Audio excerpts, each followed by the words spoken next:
Here's what I do. I like to do 5-second hangs using ascending weight. This means with each new set, I add an additional 5 pounds onto the stack. What this allows me personally to do is to do more load more slowly. This method allows me to do approximately 5 to 10 sets at near maximum effort, and because I'm always adding weight, it gives me an immediate sense of progression, which feels rather nice. In addition, I can reach higher lows in a safer manner versus doing bigger jumps. And because I'm adding just 5 pounds at a time, I work up to a daily max, not to be confused with a 1 rep max. Once I fail, I immediately stop and move on to my next exercise. The resting period is a minimum of 5 minutes and can run up to 8 minutes. This resting time allows me enough time to recover to the point where I am able to exert myself all out for approximately 5 seconds again. My next exercise is 1 rep weighted pull-ups on 20 millimeters using ascending weight, just like the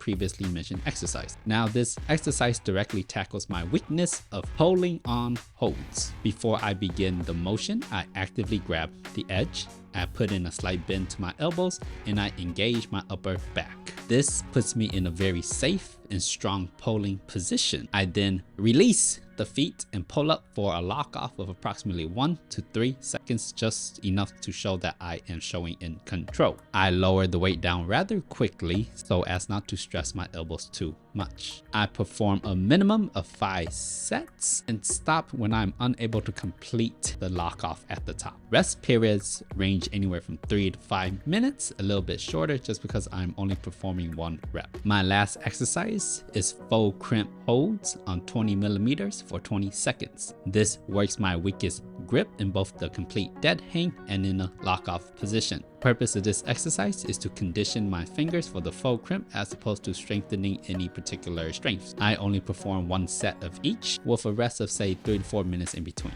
The frequency is every other day, and if I feel less awesome, I'd use less weight, and if I feel more awesome, I use more weight. Very occasionally, I will cut the sets into less than 5 if I feel absolutely doggity dumpity doo doo. I've come to view hangboarding as kind of like just super control climbing, and just like how I would project for 2 to 3 hours using max effort and energy, I treat hangboarding the same way, except hangboarding is safer than climbing, it's more control and measurable, and it takes a little bit less time, honestly. Currently it is July 4th, and I hope to do this regimen until the end of this month, hoping to add an additional 10 pounds to my previous max of 165 pounds. The other 2 hang exist to boost up my weakest stats, and hopefully they will go up too, but they are not the main priority in this training block of mine. If you are thinking about hangboarding but have yet to try it, obviously don't do everything I just showed you because it is a bit intense. You can start off with 5 to 8 sets of 10 seconds hanging off of a good edge with a rest period of 3 to 4 minutes per set at the beginning of your climbing session after you have warmed up. Once you can fairly do this easily, simply reduce the edge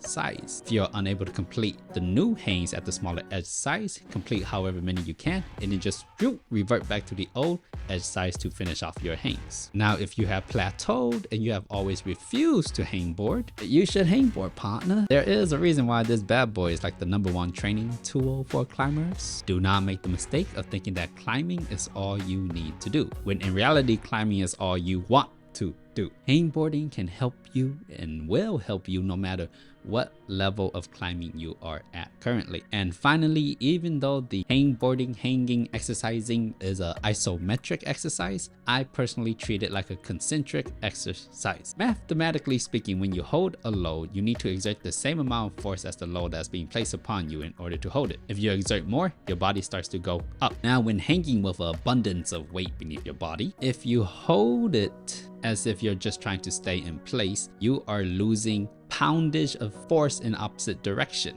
meaning you won't be able to hold as much weight as you potentially can. So by actively engaging your fingers, elbows, shoulders, back, as in if you're doing a pulling motion, you will be able to hold more weight even though your body's going nowhere. And this is particularly fantastic for pushing your physical limits, but also is good for training your mental because the act of active engagement is very mentally taxing. The second your body lifts off the ground, your entire body is screaming at you to let you down. You will have to find it in your soul to say loudly, nay. Thanks for watching and I'll see you next time, partner.